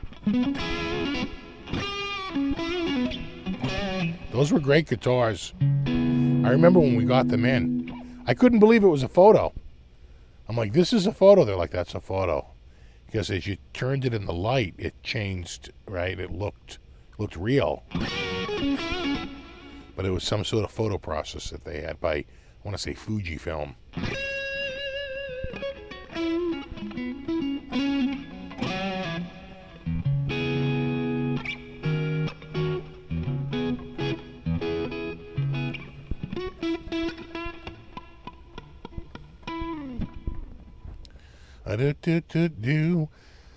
So I got a new guitar of the week coming out on Monday. I think you're going to like it. It's the first time I think I've had one of those here. Had the brand here before, but not this particular guitar before. So that's always good. It's an impressive guitar. I tell you one thing I've been digging about this whole series is I get to try out a whole bunch of different guitars. I got to send them this Squier back early this week, and then we'll get the next round in. I got a whole bunch of, I think I gave them a list of 4. They've been trying to get me one of the new Epiphone Les Paul Customs, but they've been on back order. So they can't get it right now. It's so funny because when I put the order in, it put me into the system. So like pretty much every 7 days, I get an email saying, hey, we haven't forgotten about that Gibson Les Paul Custom. It's still on back order, and we're doing our best to get it here as soon as possible. So it's kind of funny. So I get have I had a Gretsch here? I guess I don't think I've had a Gretsch here. I'm trying to think of what's on the next round. I got some good ones coming. Some really out there ones too. It's going to be fun. I've been digging it.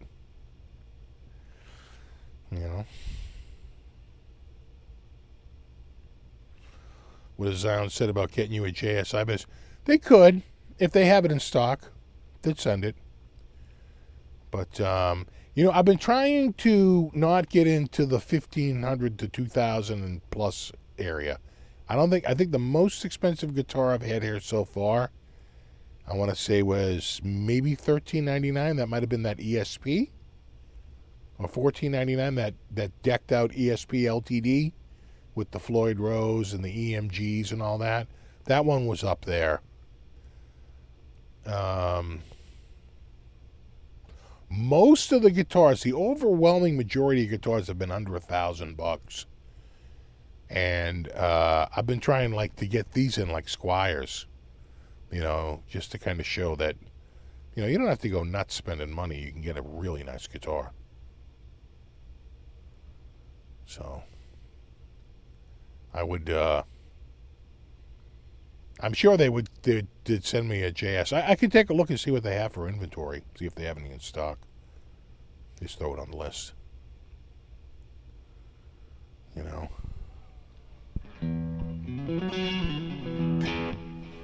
You saw Sam Hallen and Joe was on. I'm sure, I tell you, we'll end with this.